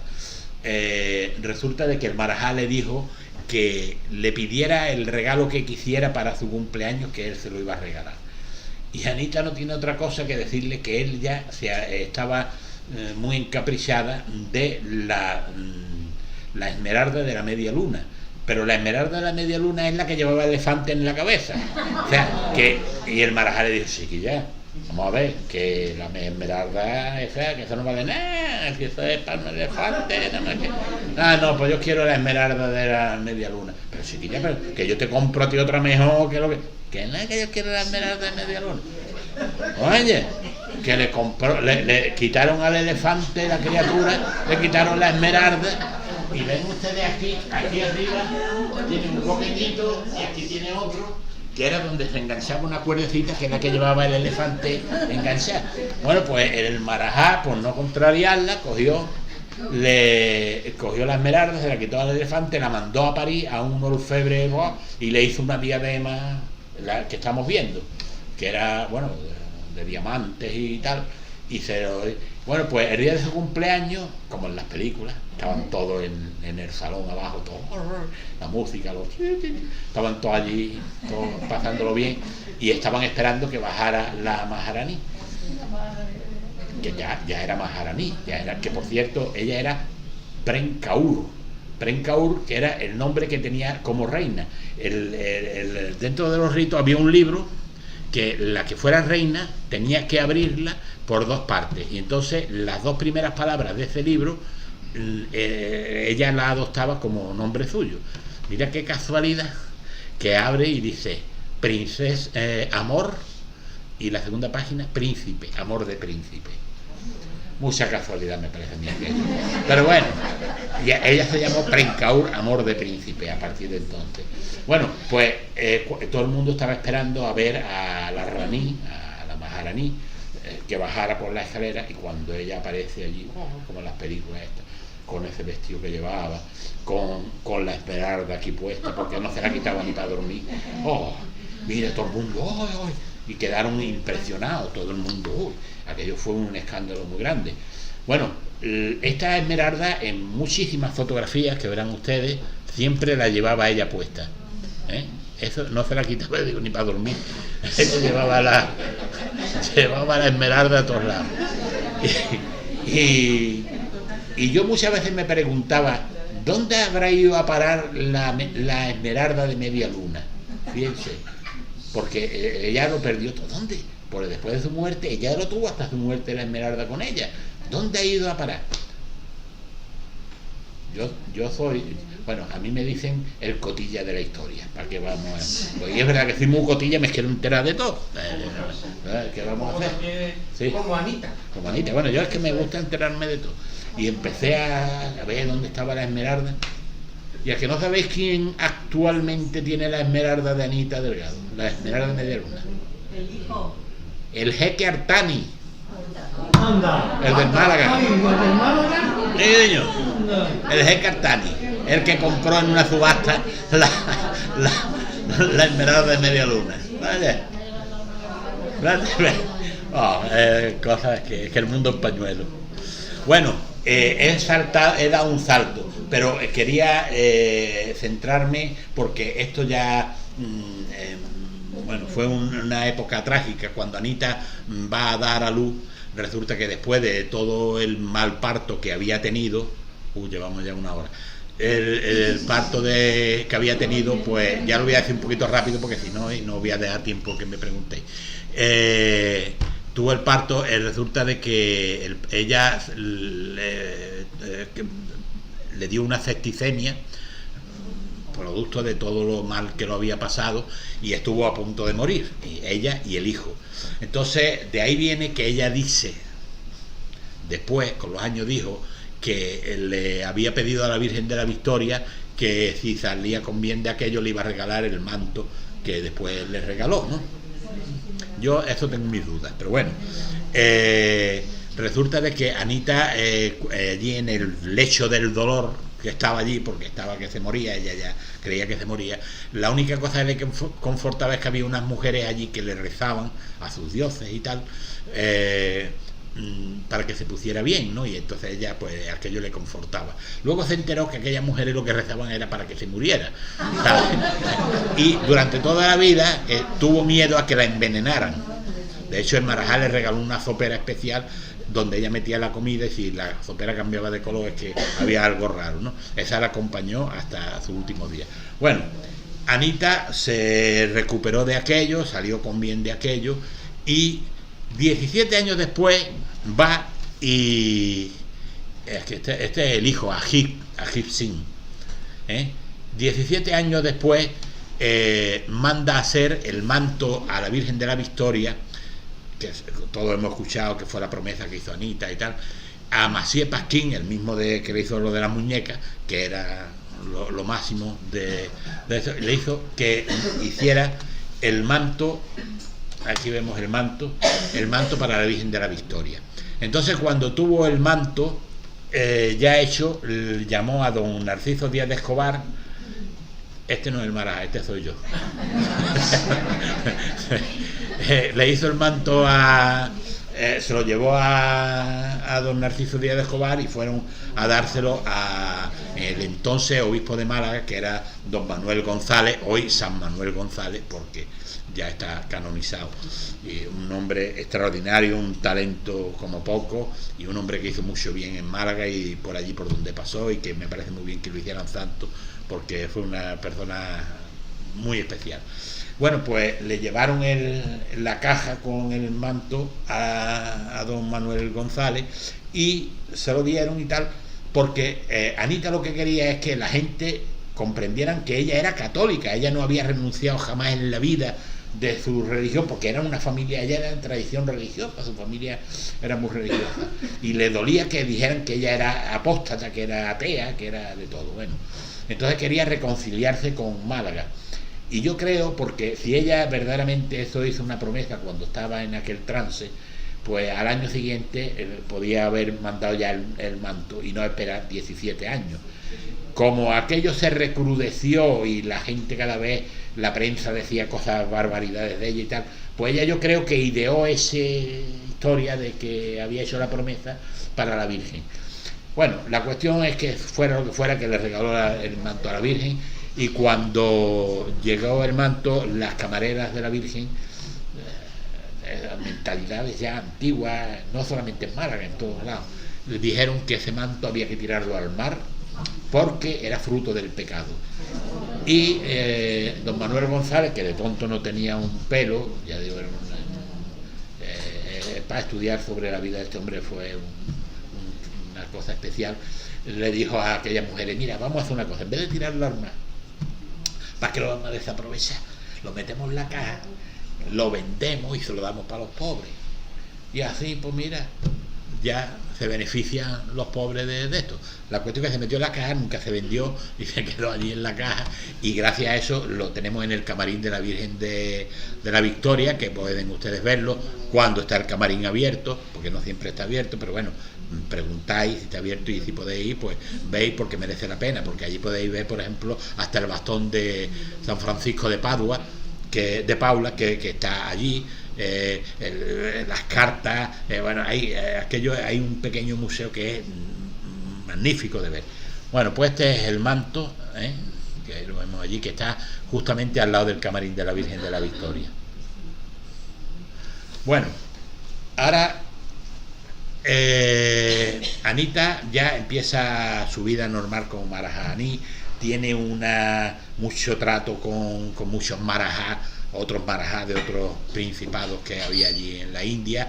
Le pasan las cosas más curiosas, más graciosas, que no las puedo contar aquí porque ya voy tarde. Entonces os remito al libro, que lo podéis ver y os va a encantar.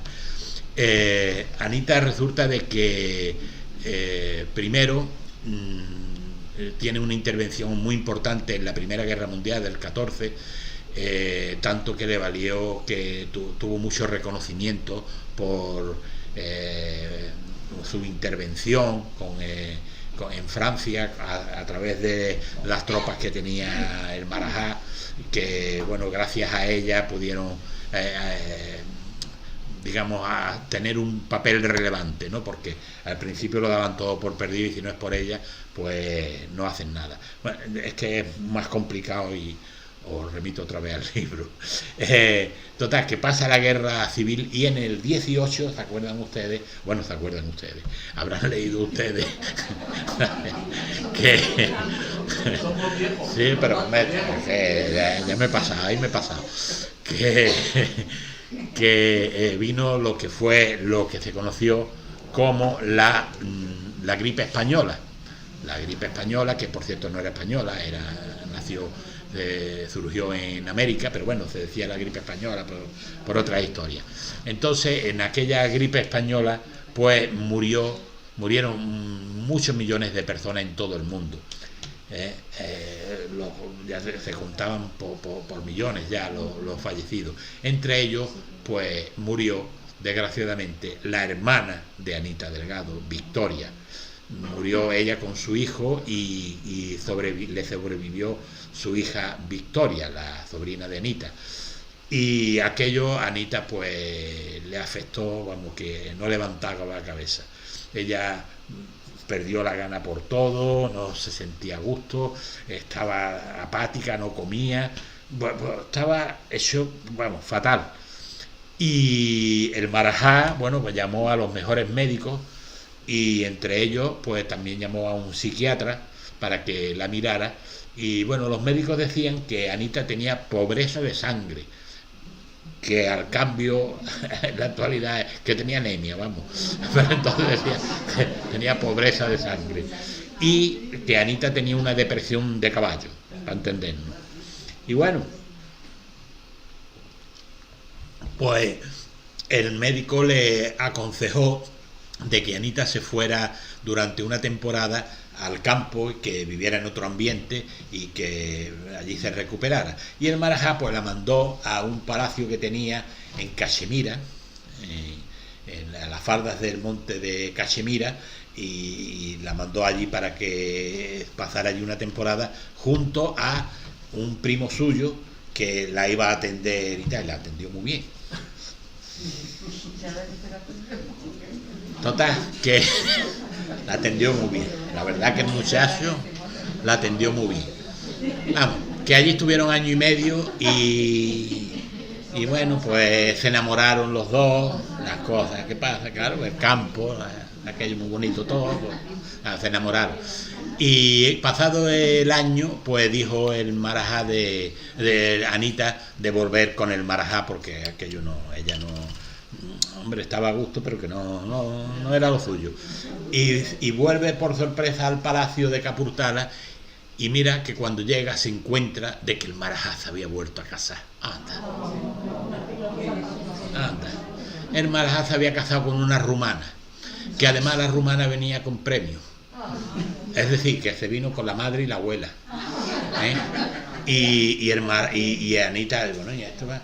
Total, pero bueno, como esto era dentro de la cultura asir, que lo podían hacer y tal, pues, y Anita había estado 1 año y medio fuera, pues tal, Anita pues dijo, mira, yo lo que no voy a estar aquí en el palacio con vosotros, yo me voy a de Buenavista y hago allí mi vida y tal. En el libro escribo sobre ese matrimonio con la rumana, porque la rumana le salió rana al marajá.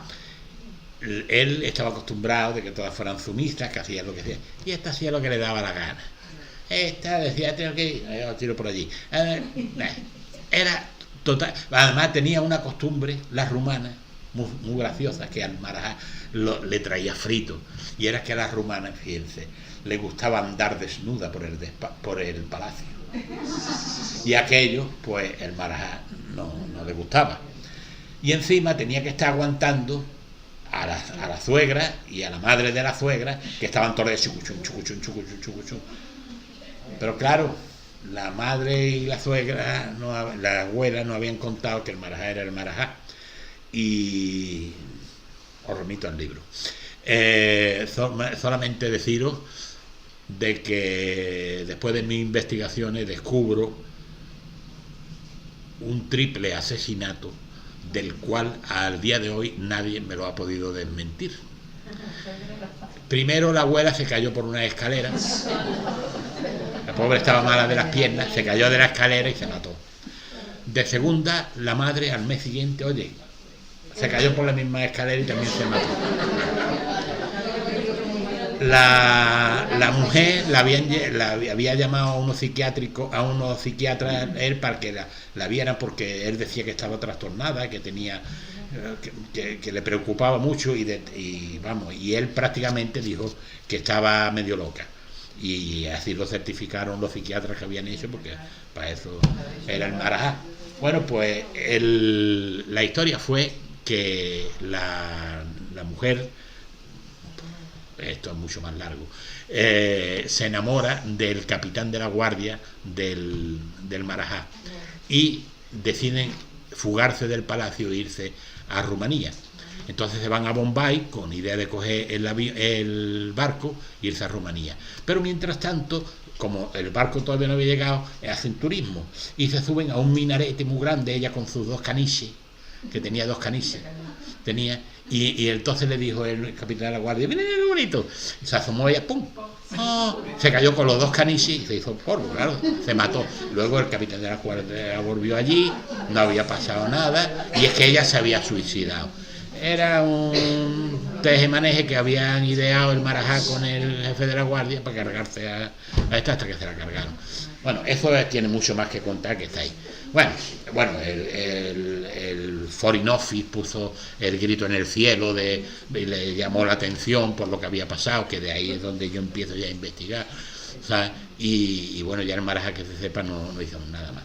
Bueno, Anita estaba, mientras el marajá estaba en sus cosas, Anita estaba en el Palacio de Buenavista, y allí se dedicó pues a una vida pues de distracción. Se dedicó a escribir, que de Anita se decía que era una inculta, y no es que no fuera inculta, era muy culta. Lo que pasa es que no sabía ya ni escribir en español ni expresarse en español, porque había dejado, no tenía la costumbre de hacerlo en español.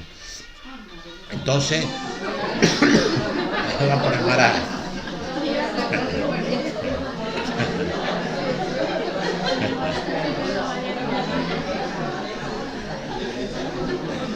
Bueno,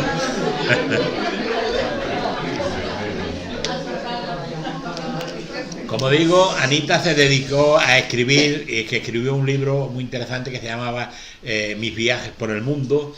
Luego también se dedicó a pintar y no pintaba mal, porque también tenía gente que la guiaba.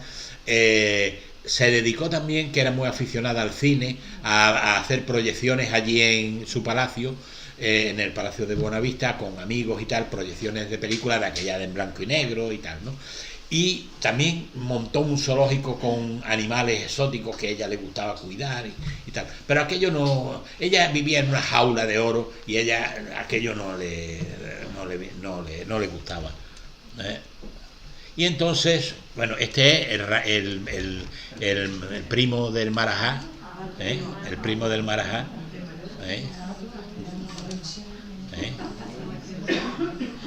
Hay varias fotos.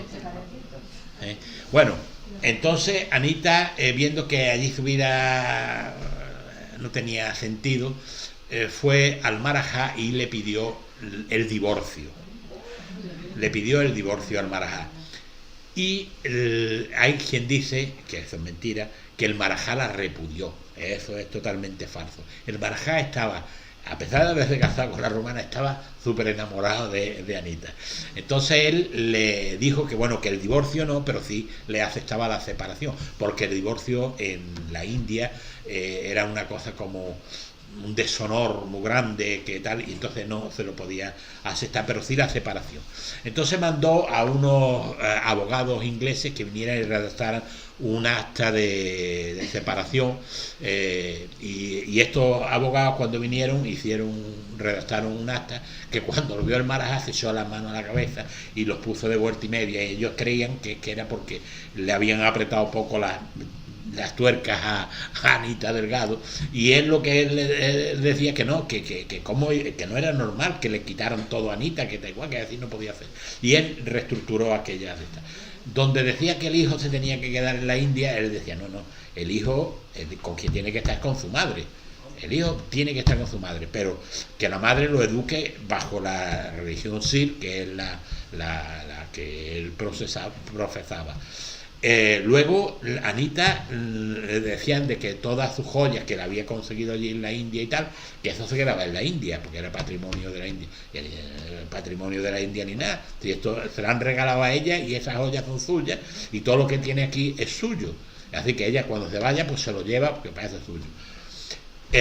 Otra cosa era de que él le hizo que le daba una asignación mensual para que viviera holgadamente, pero la asignación era millonaria, mensual, pero que no se podía casar. Si se casaba entonces perdía la asignación, con lo cual Anita pues no se casó nunca. Y luego la otra cosa es que ella podía irse a vivir a cualquier lugar del mundo siempre que no fuera factible de que allí se fuera a organizar alguna guerra. Entonces, si había peligro de guerra o lo que sea, ella se tenía que ir inmediatamente a otro país que tuvieran. Y así fue. Anita se fue y entonces vivió, es como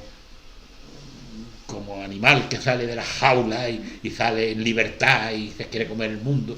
Pues Anita salió, fue directamente a París y allí en Francia, recorrió toda Francia, y bueno, tuvo amores con las más altas jerarquías de toda Europa. Bueno, ella se lució cuando salió bien.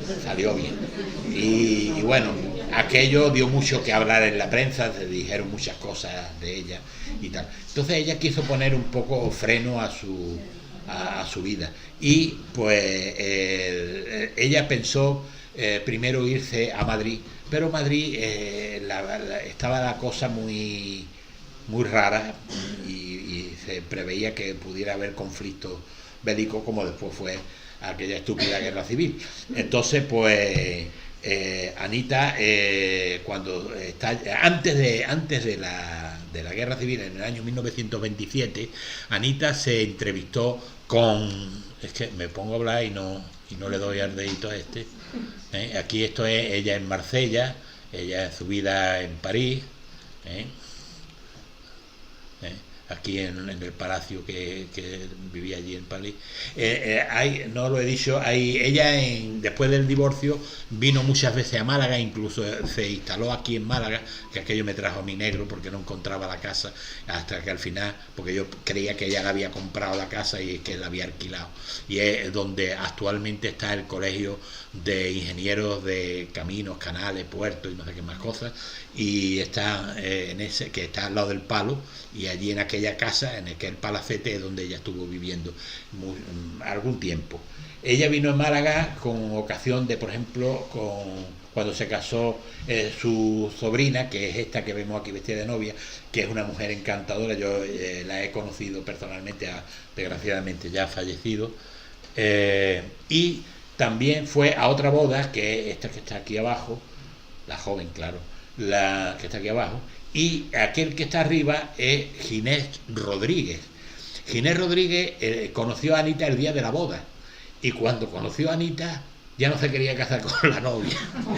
Vamos, tanto es que dijo de no casarse, pero porque él se quedó enamorado de Anita, pero a golpe de vista, vamos, fue una cosa. Y entonces pero como él vio que Anita era imposible, que no se podía casar con él, y había mucha diferencia y mucha historia, pues que no entonces se casó con la susodicha. Luego, pasado el tiempo, bueno, Anita también tuvo amoríos con Belmonte, con el torero Belmonte, que terminó suicidándose, pero no por culpa de Anita, es que Belmonte también, pobre, no estaba muy centrado. Y a lo que llego.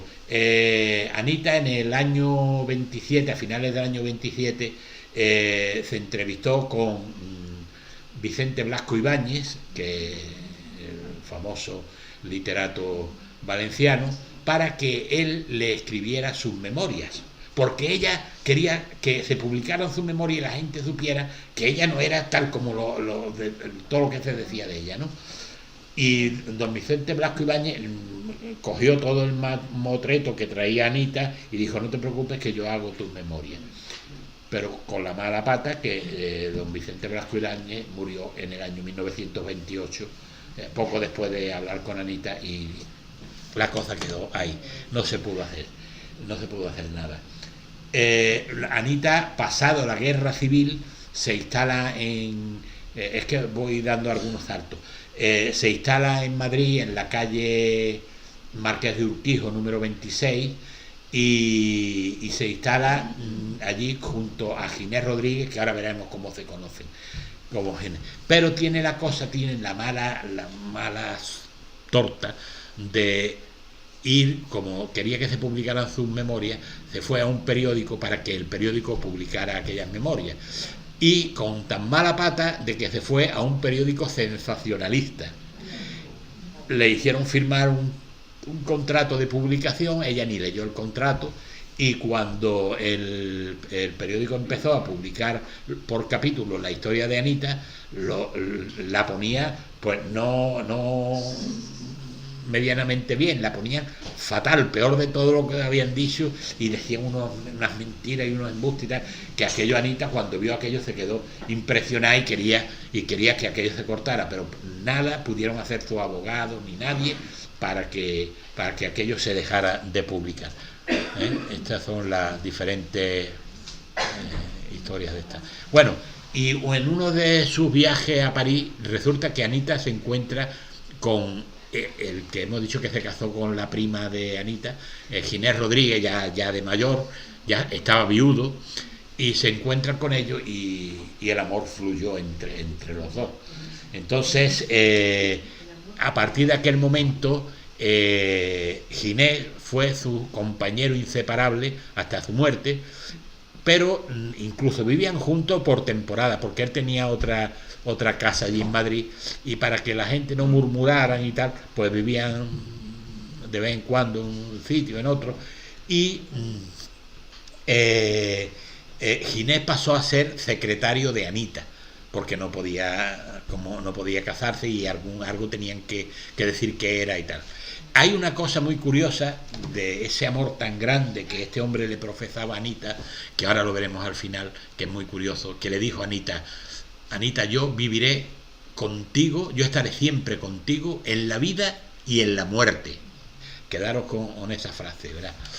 Y bueno, pues estuvieron viviendo, él vivía también con sus 2 hijas, que tenía 2 hijas. Este es Ajisin, el hijo de Anita, que fue un hombre muy querido también, tuvo responsabilidades políticas en Argentina, un hombre, de él se decía que era homosexual. Yo lo dudo mucho porque yo que he investigado la vida de Anita y del hijo y de todo, pues no. Lo que pasa es que este hombre tuvo un amor platónico con una chica americana, se fueron a casar en Portugal, ella iba en avión en Portugal y él también, pero el avión de ella se estrelló y murió. Y entonces a partir de ese momento él no quiso más relaciones con nadie, aunque tuvo relaciones sentimentales con otras personas. Anita, digo que vivía allí en la calle Márquez de Urquijo y ella padecía del corazón. De hecho tuvo varias recaídas a lo largo de su vida, y en esta vez pues Anita empezó a sentirse mal. Llamaron al hijo, a Ajisin, que vino inmediatamente, y por suerte Anita pudo ver al hijo antes de morir. Anita, en su lecho de muerte, las últimas palabras suyas fueron: ¿ha dejado el periódico de publicar mis memorias? Fíjense la angustia que tenía esta mujer. Y en la mesita de noche ella solía tener una fotografía, o sea, un tríptico con 3 fotografías. En una ella siempre decía que era de los 3 hombres que más había querido en su vida. Y era el Marajá, el primo del Marajá y su hijo, ¿sabes? Y bueno, al otro lo tenía en vida allí con ella, o sea que no iba a tener tampoco la foto, ¿no? Lo tenía, pero habían sido los amores de su vida. Y bueno, Anita murió un 7 de julio, San Fermín. No, vamos, es que también el día que se murió. De 1962, a la edad de 74 años. De 74 años. No, 72 años, perdón. De 72 años. Y la de años tenía, ¿no? Sí, no, ella, y años muy bien trabajados. Ella no se aburrió. Bueno, pues ahora viene, con esto ya terminamos, el problema de Anita cuando el hijo decide que le va a enterrar. Se llega allí a hablar con las autoridades eclesiásticas del cementerio, y el cementerio, los sacerdotes de allí, el sacerdote del cementerio de San Justo, cuando se entera que es Anita Delgado, que dice que para nada, que allí no la entierra porque esta era una mujer que había sido apóstata, había renunciado a su religión y que aquello era tierra sagrada y que allí un no cristiano no se podía enterrar. Y él le dijo: mira, que no, que mi madre era católica hasta el final, ha sido católica, y ella, bueno, cuando venía a Málaga, la primera visita que era a Santiago, a la Virgen del Perpetuo Socorro, que le tenía mucha devoción, ¿no? Entonces, él mandó un telegrama a don Ángel Herrera Oria, que entonces estaba de obispo en Málaga, para que le mandara otro telegrama diciéndole, contrastando de que Anita verdaderamente era católica, que incluso le había regalado el manto a la Virgen y tal. A don Ángel Herrera Oria mandó aquella carta, pero las autoridades eclesiásticas del cementerio no hicieron ni repajolero caso, dijeron que no, que allí no la enterraba, que de buscar otros sitios, que allí no la enterraba. Y viendo que la madre estaba muerta, que había que enterrarla, incluso pidió audiencia a Franco para que Franco mediara y que se pudiera enterrar. Franco pasó el testigo a Manuel Fraga Iribarne, entonces ministro de Educación, de Turismo, y don Manuel Fraga, cuando se enteró de lo que estaba pasando, se echó las manos a la cabeza y no solamente llamó por teléfono, no, que él se echó a la calle y dijo: tenemos que arreglarlo ahora mismo, y se fue, habló con el obispado, habló con todo esto. Total, que accedieron a que Anita se enterrara en la sacramental de San Justo. Se dice que hubo dinero por medio para que la autorizaran y tal. Bueno, eso ya no lo sabemos. Y Y aquí viene lo curioso. Sí, en Madrid, en la Sacramental de San Justo en Madrid. Aquí Anita la entierran en tierra, como ella quería, con una lápida. Hubo problemas para poner la lápida porque Anita en el testamento dejó escrito que ella quería en su lápida que figurara el crucifijo, porque ella era católica, y que quería que la daga, que la ven ustedes aquí mejor, la daga, que era el símbolo de la cultura Sikh, que ella lo respetaba mucho, y el emblema de Kapurthala, que es este que está aquí. Y las autoridades decían que no, que la lápida, que llevara la cruz y ya está. Y ahí hubo un tirafloja hasta que al final le convencieron que esto no son símbolos paganos ni nada, sino que esto es un símbolo cultural. Y bueno, pues al final pues se consiguió que en la lápida figuraran estos símbolos. Y en esta última foto, es lo que os dije antes de Ginés, que dijo que iba a estar junto con Anita. Anita murió unos años antes, no sé si fueron 6 años antes que Ginés, y está enterrada aquí. Y a Ginés, cuando murió, sin nadie haber hecho nada por arreglar nada ni nada, porque a ellos fue una cosa que llamó mucho la atención, lo enterraron en un nicho que está a 1,5 metros de la tumba de Anita. Curiosamente, un nicho que se quedó vacío y metieron a Ginés allí. Por lo tanto, parece que era premonitorio aquello que dijo Ginés. Y bueno, y con esto pues termino lo que es la de esta. Deciros que sobre Anita, esta es la supuesta nieta de Anita, Maja Akhtar, muy amiga mía, que es tengo que pensarlo porque es complicado, líbano-americana, indo-líbano-americana. Tiene 3 nacionalidades, ¿no? Está como una regadera. Muy amiga mía, pero a mí me pone muy nervioso porque ella es muy nerviosa y me pone... y ella dice que es la hija de Ajit Singh, que de una relación que tuvo con su madre que era libanesa. Y ella es periodista y es muchas cosas. Actualmente, Maja Akhtar, pues resulta que... Ahora digo yo que se habrá jubilado ya, pero si no se ha jubilado, estaba últimamente, lo último que sé de ella, que trabajaba en un tablao flamenco como bailadora de flamenco. Vamos, es una mujer totalmente peculiar. Luego tenemos aquí a Elisa Vázquez de Gay, que fue la primera que escribió sobre las memorias de Anita, de una manera más razonable, y porque Victoria, la sobrina que Anita tenía acogida, pues le dio a ella toda la documentación que tenía y ella escribió sobre las memorias de Anita Delgado. Luego hay otro libro que posiblemente es el que más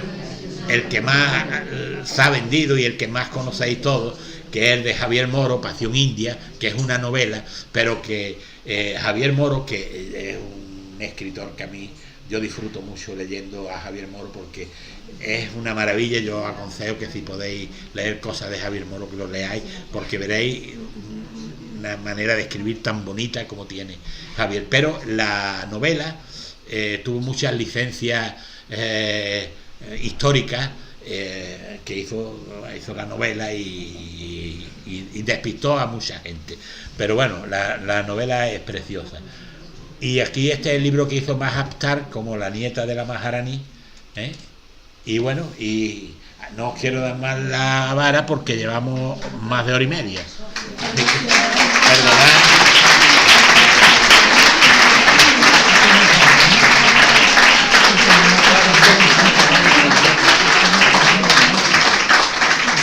Si alguien le quiere hacer una pregunta a Diego, él estará encantado, alguna curiosidad, algún detalle, pues seguro que está encantado. ¿Cómo? Si no, que cae para siempre. Perdón, ante todo, es la primera vez que vengo aquí. Soy maravillosa. Nadie quiere hacer preguntas porque ha quedado todo claro. Enhorabuena. Muchas gracias, caballero. Gracias. Pues nada, pues fantástico. Y 2 meses. Sí. Pero lo que pasa es que Hasta luego, hasta el mes que viene. Ay, me voy a poner la voz de Perdón. Un momento. Un momento, que antes... Vamos a ver, ahorita. Perdón un momento. Que se me había olvidado que antes os he dicho que vais a escuchar la voz de Anita. Y se me había... Y mi pregunta es, ¿dónde puedo comprar este? El libro en la editorial. Si quiere ahora yo le doy la dirección. Vale.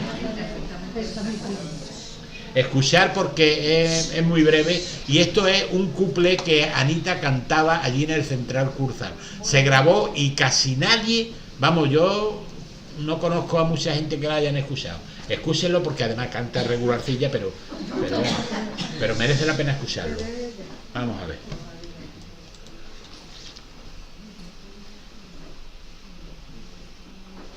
Bueno, si se quiere escuchar.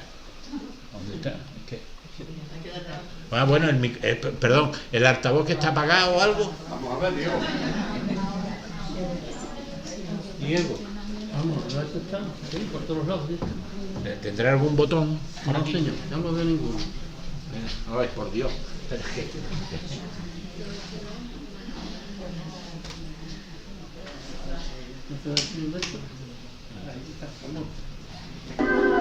Sí, ahora.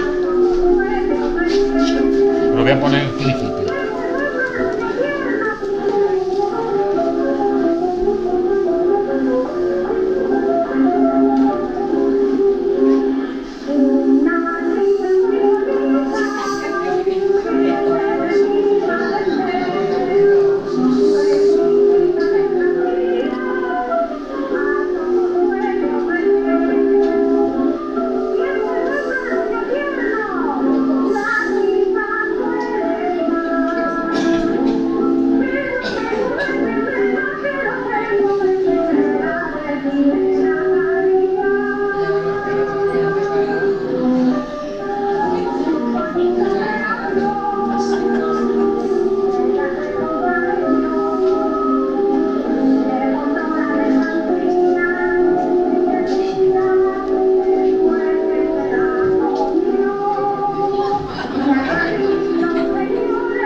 Esto es lo que hay de esto. Por lo menos podéis decir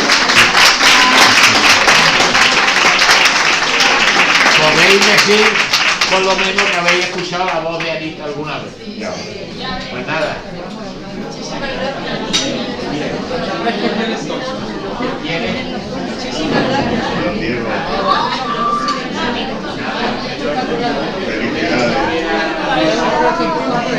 Tiene que hablar conmigo. Yo no tengo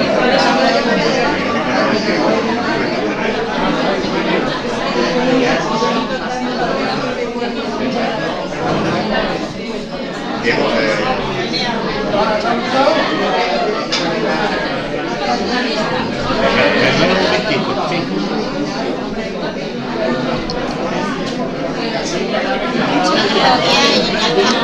Sí. Muchas gracias.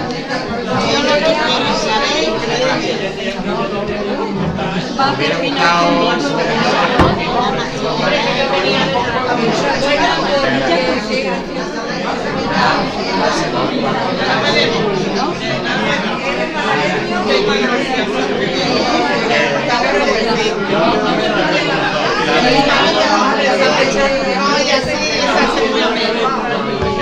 Muy agradable.